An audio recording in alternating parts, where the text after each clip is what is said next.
Okay, so it is time for the next reading vlog to commence, and after what I said to you guys last week about how long it was, which, by the way, if you stuck through last week's reading vlog, thank you so very much. Basically, I am going to do 2 entries per week from now on.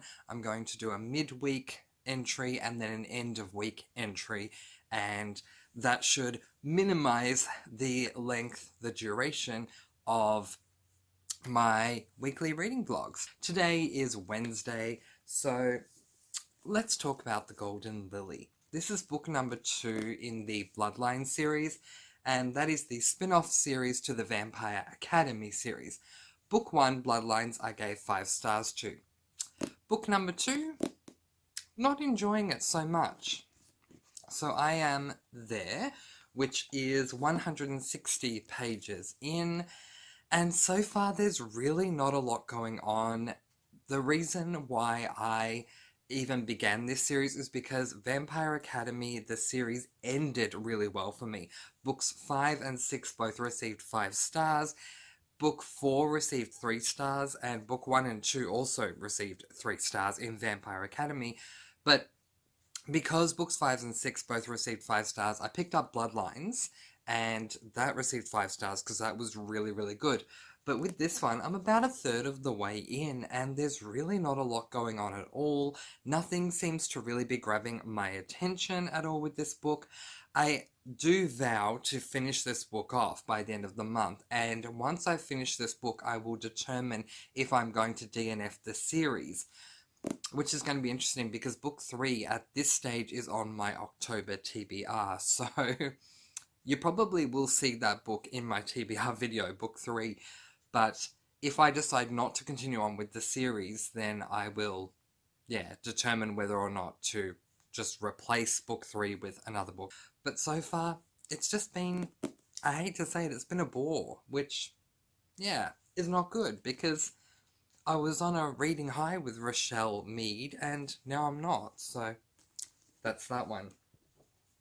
I've also started Warbreaker by Brandon Sanderson. Ignore all the additional bookmarks that I have there because they're just placeholders for me, but I am currently there, which is page 214, and this is a 700 odd page book, so got quite a bit to still get through, but I am enjoying this book. It took me a little while to get into it because Brandon Sanderson, especially with his longer books, he takes a little more time. I've also realized this is the case with his adult books as opposed to his YA books. It takes a little bit of time for you to, kind of feel like you're understanding and grasping this world, but I now have, and it's a really interesting read.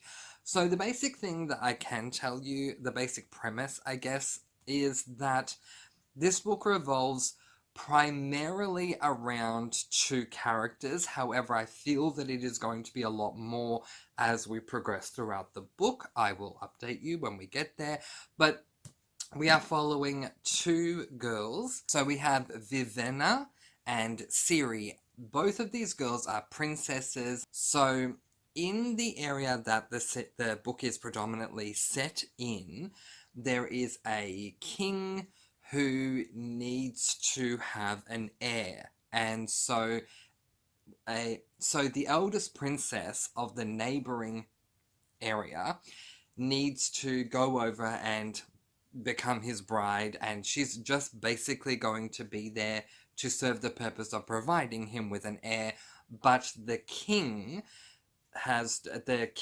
of the princesses has decided that he likes his eldest daughter too much, and so he's not going to send her there. He's going to send his younger daughter. Her story has been interesting. Meanwhile, the eldest princess has found out what is going on because she didn't know originally, and so her goal is to set out on a quest to rescue her sister. And I've enjoyed that because the quest is not boring. None of Brandon Sanderson's quests are boring, so when questing tropes are done right, Mr. Francy does like them. But I'm enjoying this book so far. and I'll update you guys on how I progress with it at the end of the week. These are the two books that I've been discussing with you in the midweek vlog. Tomorrow I'm going to read more of The Golden Lily, and then on Friday and Saturday I am going to read more of Warbreaker, and then I'll update you on how these books have been going at the end of the week.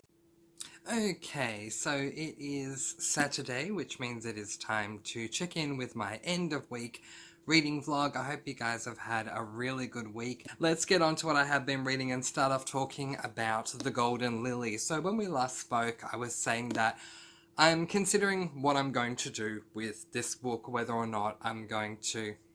not the book, the series, whether or not I'm going to continue with it, and my TBR video, as you would have seen by now, has reflected that. I obviously made the point in there as well, massive asterisks, if I don't like this book, I won't continue with book 3. However, I found a way to make this book seem more interesting to me.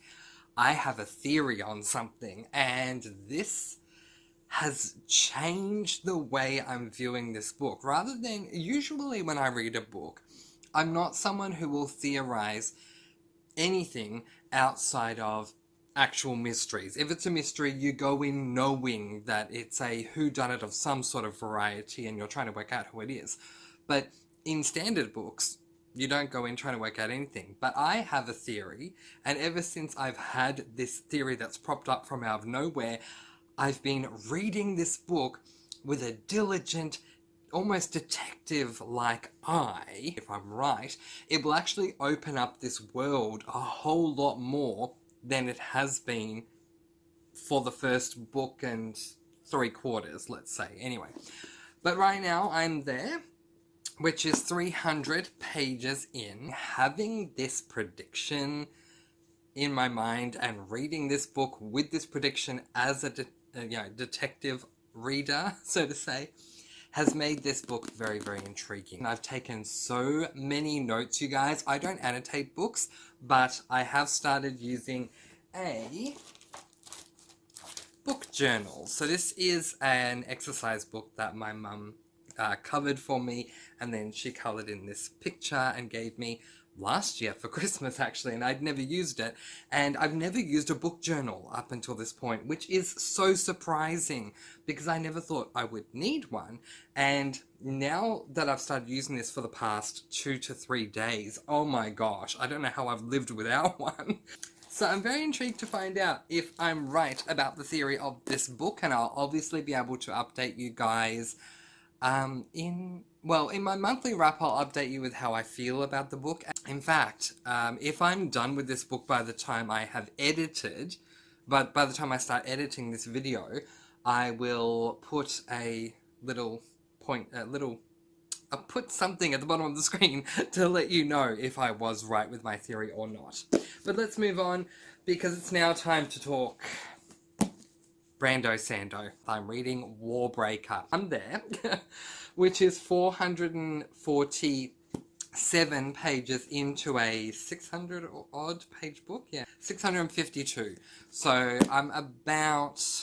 I'm just over 200 pages away from finishing this book. I have a lot to say about this book. So we are dealing with Siri, as I said, finding out a lot of different things, and her quest turns into a whole lot more than what she first expected it to be, including a lot of magic. Siri meets the God King, and yeah, it's kind of weird. She's told very quickly that there are things that she's not allowed to do, and in fact, the things that she can do while in the presence of the God King is so much shorter, so we'll just go there. She can go into his chambers, she can kneel on the floor, and she can wait for him to tell her what to do. And he doesn't tell her what to do for a very long time. He just sits there and watches her kneeling on the floor. And it's very annoying for Siri, and it's very annoying for the reader to just have her kneeling on the floor and thinking, why is he not doing anything? Why is he just staring at me? we get to learn more about the kings. I'm really enjoying every single scene with Ciri and this king who is called the God King.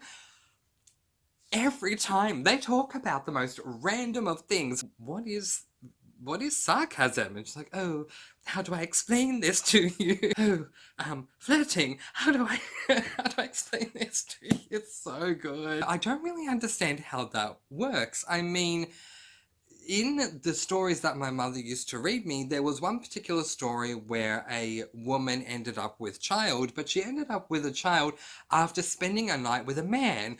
We've spent so many nights together, and it's not like you're with child, so I don't understand what's going on. So adorable. And Ciri's thinking, oh god, I don't want to explain sex to him, how embarrassing. So it's so good. I really can't wait to see how this is going to end, to see if it warrants another book in the series, but I do love Ciri and the God King. We're also following a guy whose name is Lightsong, and I'll just very quickly explain this guy. Lightsong is a god, so there are a couple of different gods in this world, and the king is one of them, and Lightsong is another. These two characters, among others, have been revived. They were dead and they were revived. This is not a spoiler either. It's all talked about in chapter 1. So they are revived and they are referred to as gods.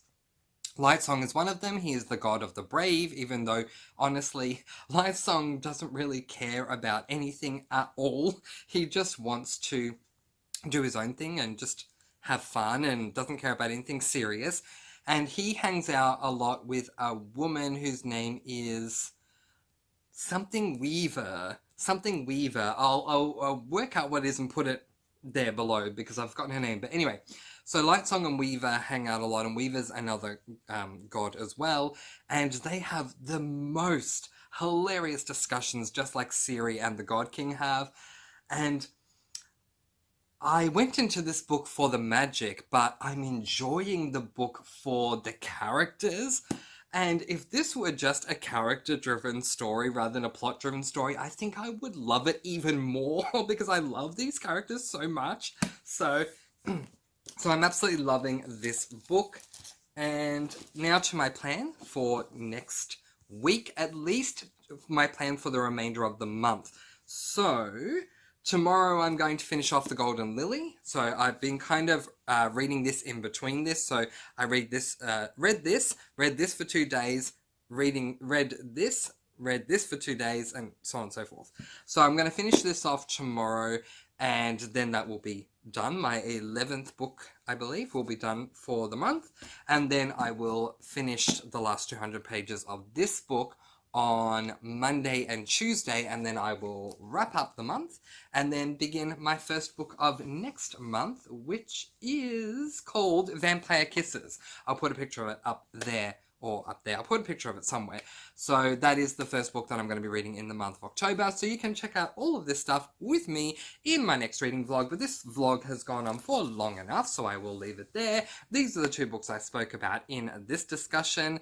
Loving this because of my theories, loving this because of the characters. It's been a really good way to end the month so far. But if you have any comments, thoughts, and or questions, please let me know in the comments section below. Like, subscribe, hit that bell and all those notifications if you want to receive more content from me. But I'm letting you guys go with peace, blessings, and so much love. I post videos every Tuesday, Thursday, Saturday, and Sunday, and I'll see you again soon. Mwah! Thanks for watching, and happy reading! Bye, guys! Bye!